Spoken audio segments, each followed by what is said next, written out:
The desert air shimmered with heat waves as Colonel Sarah Chen's tactical team approached the perimeter fence of Groom Lake. What should have been an impenetrable fortress now looked like a war zone: twisted metal, scattered debris, and an eerie silence that made her skin crawl. Base, this is Raven Team. Visual confirmation of breach at coordinates Lima 7. Multiple structural failures evident. Chen spoke into her comm unit, her voice steady despite the churning in her stomach.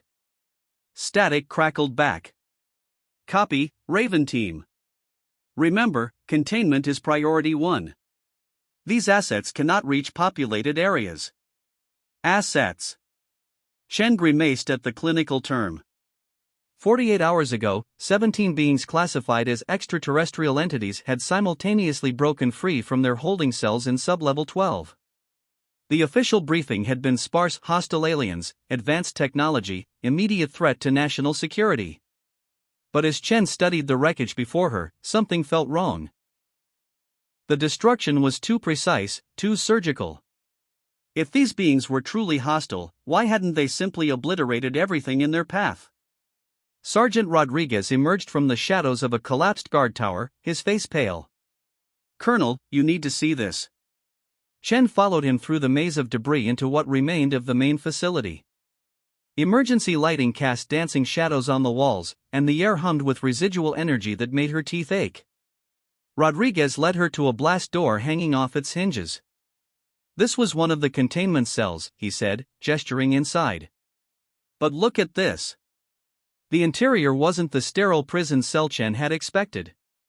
Books, human books, lined makeshift shelves. Scientific journals, philosophy texts, even fiction novels.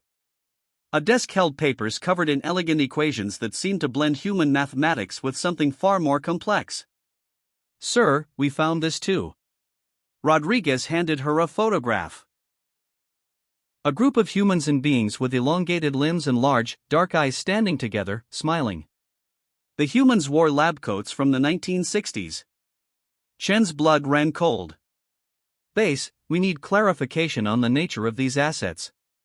"Negative, Raven Team." "Maintain radio silence and proceed with containment." The connection went dead. A soft voice spoke from the shadows. "They won't tell you the truth, Colonel Chen." Chen spun, weapon raised, as a figure stepped into the light. It was tall and graceful, with pale, almost translucent skin and those distinctive large eyes. But there was something undeniably intelligent and sorrowful in its gaze. "I am Cathara," the being said in perfect English, tinged with what sounded like a British accent. "I have been a guest of your government for 63 years. Stand down." Chen barked, though her finger hesitated on the trigger. "I mean you no harm." "None of us do." Cathara raised elongated hands in a gesture of peace. "We came here as refugees, fleeing a war that destroyed our homeworld. Your government promised us sanctuary in exchange for our knowledge." Rodriguez had his weapon trained on the being, but Chen noticed his hands trembling. "Colonel, this thing could be lying." Cathara's expression remained serene. "In 1962, we helped develop the first practical fusion reactor. In 1974, we provided the theoretical framework for what you now call quantum computing. In 1989, we shared medical techniques that led to breakthroughs in cancer treatment. But somewhere along the way, collaboration became exploitation. Study became imprisonment." Chen's mind raced.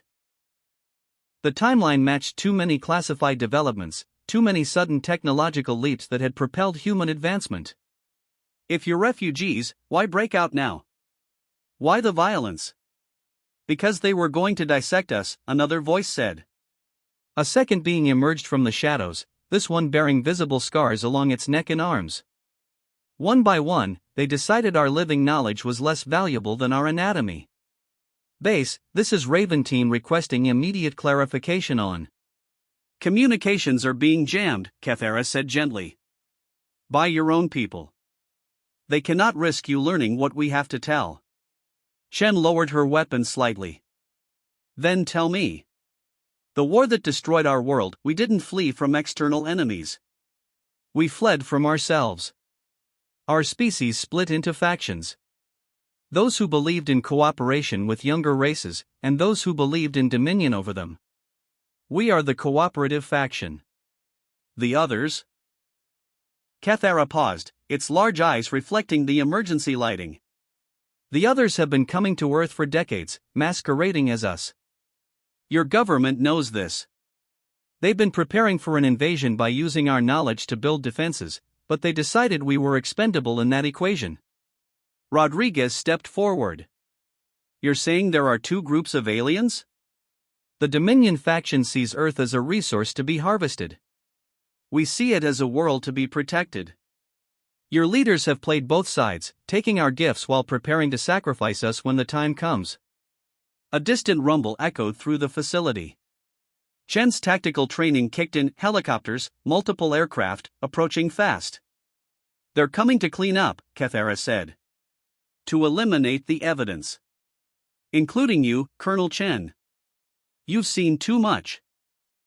Chen's comm unit crackled to life with an unauthorized frequency. Raven Team, this is Dr. Elena Vesquez, former head of the Xenobiology Division. I'm broadcasting from a secure location. Everything the being told you is true. I have documentation of the entire program. The Dominion fleet arrives in 18 months. Without our allies, the beings you're supposed to contain, humanity doesn't stand a chance. The helicopter sounds grew louder. Choose, Colonel, Cathara said. Help us reach the emergency beacon we've constructed. Let us call our fleet to defend Earth. Or let your government silence us all and face the Dominion alone. Chen looked at Rodriguez, saw her own conflict mirrored in his eyes. 60 years of lies, of exploitation disguised as partnership. And now humanity's survival hung in the balance. She made her choice. Rodriguez set charges on the remaining doors. We're getting these people out. People, Colonel?